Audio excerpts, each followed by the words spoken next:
I walked into my sister's wedding alone, and the laughter hit me before the doors even closed.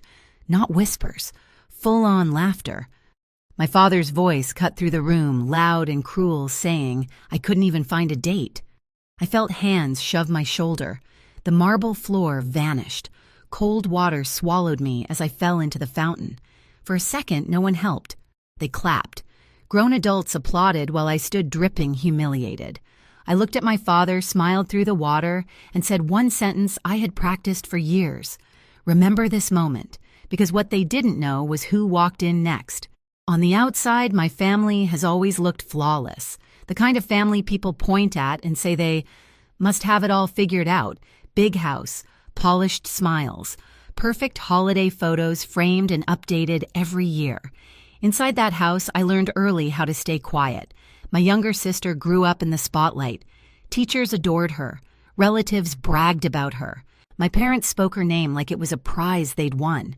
I was the other one, the responsible one, the one who didn't cause problems and didn't get noticed either. At family dinners, conversations floated around me like I wasn't sitting at the table. If I did speak, my mother would smile tightly and say, "That's nice, sweetheart," before steering the topic back to my sister. My father preferred silence from me. Silence was obedience. Silence meant I wasn't embarrassing anyone. Birthdays were quick affairs, a cake from a grocery store, no candles some years. When I turned 16, my father forgot entirely. He remembered my sister's piano recital that night, though. I stood in the kitchen holding a plate, listening to applause echo from the living room. As I got older, I learned how to survive by being useful. I worked hard. I stayed disciplined. I built a career that demanded precision and calm, where mistakes mattered and emotions didn't get you far. Outside my family, that discipline earned respect. Inside it, nothing changed. By my early 30s, I'd stopped explaining myself to them. I stopped sharing achievements. I stopped correcting assumptions. It was easier to let them believe I was distant, difficult, too focused on work to build a normal life. That's why I showed up to the wedding alone. Not because I didn't have someone, because I did. I just knew my family would never treat that part of my life with care. They would dissect it, compare it, measure it against my sister, and find it lacking somehow. So I kept it private, sacred, untouched by their opinions. When the invitation arrived, thick paper and gold lettering, I hesitated. I hadn't seen most of my relatives in over a year. I already knew how this would go. The looks, the questions, the quiet judgments. Still, I went, because some part of me needed to see if anything had changed, and another part of me needed proof that it hadn't. The venue was impossible to miss. Glass white flowers, soft music, drifting out into the afternoon air.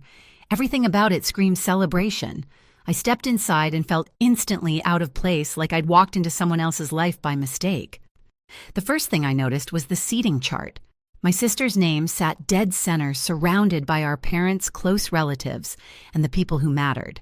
My name was printed in smaller font pushed to the edge, a table near the back, not technically excluded, just relocated. I told myself not to care. I folded the escort card once, then again, sliding it into my clutch like it couldn't hurt me if I couldn't see it. As I walked toward my table, heads turned. Conversations dipped. I caught fragments as I passed. She came alone. I thought she was seeing someone. Still single, I guess. Someone smiled at me with the kind of pity that feels worse than cruelty. I smiled back because I'd learned that smiling kept things from escalating.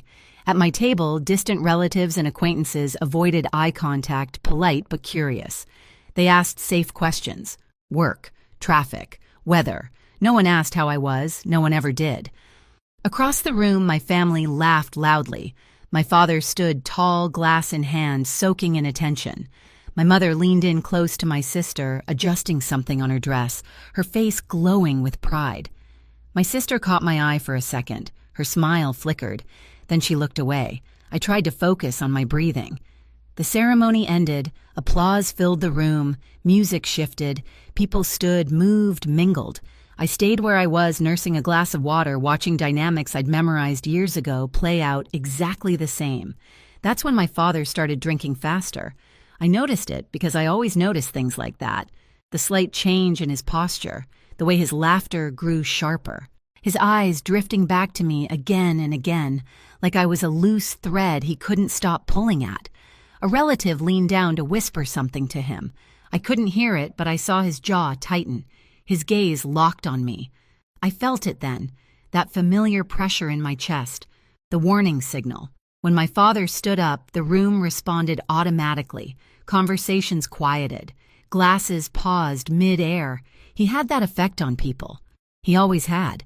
He cleared his throat and smiled, the practiced kind that looked good from a distance. Families are about showing up for each other, he said loudly, about pride, about not letting personal shortcomings distract from the bigger picture. Some people chuckled, unsure. I stayed still. His eyes found me. And sometimes he continued, voice hardening. You have to call things out when someone refuses to grow up. A few heads turned toward me now. I felt heat crawl up my neck. I knew in that moment that this wasn't a misunderstanding. This wasn't a slip. This was deliberate. And as he took a step in my direction, I understood something else too. He wasn't done. My father didn't lower his voice when he reached me. He didn't need to. The room had already bent around him, waiting. He looked down at me like I was a disappointment he'd finally decided to address out loud. Still showing up alone, he said loud enough for the nearest tables to hear. At your sister's wedding of all days. A few uncomfortable laughs rippled through the crowd. Someone coughed. No one intervened. I felt my mother's eyes on me from across the room. She didn't move. My sister stared at the floor, lips pressed together like this was none of her business. I stood up slowly, not to argue, not to defend myself, just to stand. I'm here to celebrate, I said evenly. This isn't the time.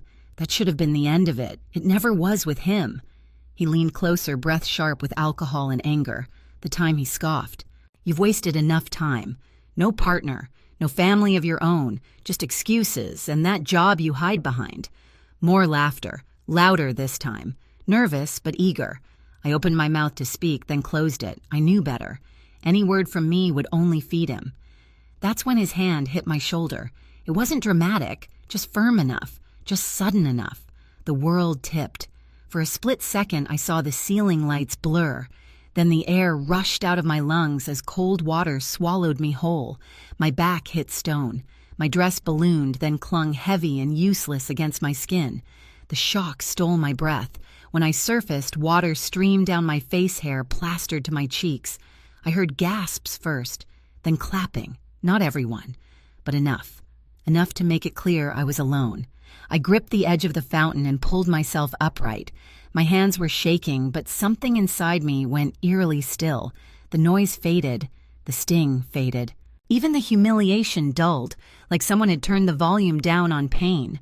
My father stood there, chest rising and falling, jaw set. For the first time, I didn't see authority. I saw loss of control. I looked at him through dripping lashes and smiled. Not big, not angry, just calm. Remember this moment, I said quietly. He blinked, confused by my tone. A few people shifted uncomfortably. The clapping died. I stepped out of the fountain water, pooling at my feet, and walked away. No rush, no tears, just wet fabric and steady steps across an expensive floor. Inside, something old had finally collapsed, and something else had taken its place. I changed in the restroom down the hall. Someone had handed me a towel without meeting my eyes. Another person whispered that they were sorry, then disappeared. The mirror showed me a version of myself I barely recognized. Wet hair slicked back, makeup streaked thin, my hands steady. I dried my face, tied my hair, and stood there until the noise in my head settled. When I checked my phone, there was a single message waiting. On the way, no punctuation, no reassurance, just fact.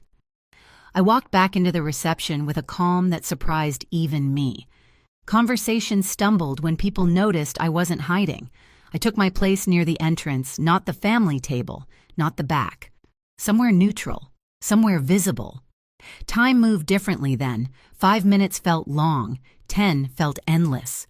My father avoided looking at me.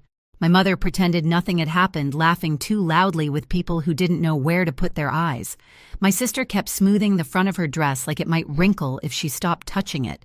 Then the air changed. It wasn't dramatic at first, just a subtle shift, A pause in conversation, a few heads turning toward the doors. A pair of men stepped inside, scanning the room without making a scene. They didn't rush. They didn't announce themselves. They simply looked like they belonged anywhere they stood. The music softened. Someone near the bar went quiet mid-sentence. My father frowned and straightened instinctively, reaching for control. He took a step forward. "This is a private event," he said, voice sharp. "You can't just walk in here." One of the men didn't even look at him. He spoke quietly into his sleeve, then stepped aside. And then he walked in. I felt it before I saw him, that steady presence, that unmistakable sense of certainty. He wasn't dressed to impress. Dark suit, clean lines, nothing flashy. But people moved out of his way without being asked, not because he demanded it, because something about him made space. His eyes found me instantly. Relief hit my chest so hard it almost hurt. He crossed the room like it belonged to him, stopping only when he reached me. His hand found mine, warm and grounding. "Are you okay?" he asked softly. I nodded. "I am now." He kissed my forehead, quick and familiar, then turned to face the room with me still beside him. Not in front of me, with me. My mother stared at us like she'd missed a step in a dance. My sister's smile slipped. My father's confusion sharpened into suspicion. And who my father said slowly, "Exactly, are you?" The man beside me didn't raise his voice. He didn't need to. "I'm her husband," he said. "We've been married for a few years." Silence fell hard. Someone laughed too loud, too fast. "That's not funny." My husband didn't react. He simply waited. My mother found her voice first. "Haley," she said, smiling too tightly, "why are you doing this today?" I looked at her then, really looked. Doing what? "Creating a scene," she said. "On your sister's wedding day." My husband's hand tightened slightly around mine. He spoke before I did. "The scene already happened," he said calmly. "I just arrived after it." A man near the back pulled out his phone, scrolling furiously. His eyes widened. He whispered something to the woman beside him. She covered her mouth. My sister took a step forward. "This is ridiculous," she said. "She doesn't have a husband. She would have told us."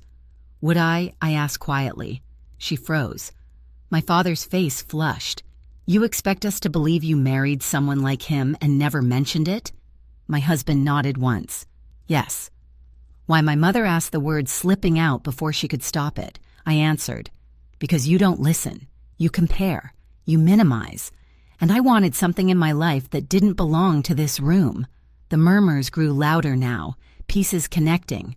Someone said my husband's name under their breath like they were testing it. Someone else said it louder. A third person gasped. My father went pale. "That's not possible," he said, though his voice lacked conviction. My husband met his gaze, unblinking. "It is." The authority in his tone wasn't aggressive. It was final. My father looked around, searching for backup that didn't come. His shoulders slumped just slightly. "I saw what you did," my husband continued. "I heard what you said, and I watched people applaud." The room felt smaller suddenly, hotter. "You pushed your daughter into a fountain," he said evenly. "Publicly. Intentionally." "That's between us," my father snapped. "Family business." "No," my husband said. "That ended when you made it public." A woman near the front spoke up hesitantly. "I saw it too." Another voice followed. "So did I." My mother looked around, realizing control had slipped. "Haley." "Please," she said softly. "We can talk about this later." I shook my head. Later never comes. My sister's eyes filled with something like fear. "You're enjoying this," she accused. I thought about that, about the cold water, the clapping, the way no one stepped in. "No," I said honestly. "I'm done pretending it didn't happen." My husband turned back to me, then his expression gentle. "We don't have to stay." I glanced around the room one last time, at the faces that had laughed, at the ones that looked away, at the ones who finally understood. "Okay," I said. As we walked toward the doors, my father called out, "Haley, wait." I stopped, but didn't turn. "You're making a mistake," he said. "You're embarrassing us." I looked back then, calm, clear. "You already did that," I said. "I'm just not carrying it anymore." We walked out together. The doors closed behind us, sealing off the noise, the whispers, the collapse of a story my family had told for years. In the quiet outside, my husband squeezed my hand. "I'm proud of you," he said. I breathed in, deep and steady. For the first time, I believed it mattered. The fallout didn't explode. It sank. By the next morning, messages started coming in, not apologies, questions, careful ones. The kind people ask when they realize the story they've been repeating no longer holds. My father didn't call. He sent a short text asking to talk when things calmed down. That was new. Control had always come from volume with him. Silence meant he'd lost the room. My mother reached out twice, then stopped. I heard later that friends had begun to distance themselves, uncomfortable with what they'd witnessed. Image once cracked doesn't mend easily. My sister avoided me. When we finally spoke weeks later, she didn't argue. She just said she needed time. I didn't offer reassurance. For once, I let her sit with discomfort. What surprised me most was how light everything felt. No rage buzzing under my skin, no urge to prove anything, just clarity. I didn't cut my family off completely. I didn't punish them. I simply changed the rules. No public performances, no comparisons, no dismissing what I do or who I am. If those boundaries were crossed, I left, quietly, immediately. Some adjusted, some didn't. And I was okay either way. At home, life returned to its steady rhythm. Coffee in the mornings, work that mattered, evenings where I wasn't bracing myself for judgment. The humiliation didn't define me anymore. It became the moment I stopped carrying what was never mine to hold. For a long time, I thought family approval was the proof that I mattered. Now I know better. Your worth doesn't come from people who only love you when you're small, quiet, or useful. Sometimes the strongest thing you can do is step back and let the truth speak for itself. If you've ever been hurt by your own family, you're not alone. Share your story in the comments and subscribe so you don't miss the next one.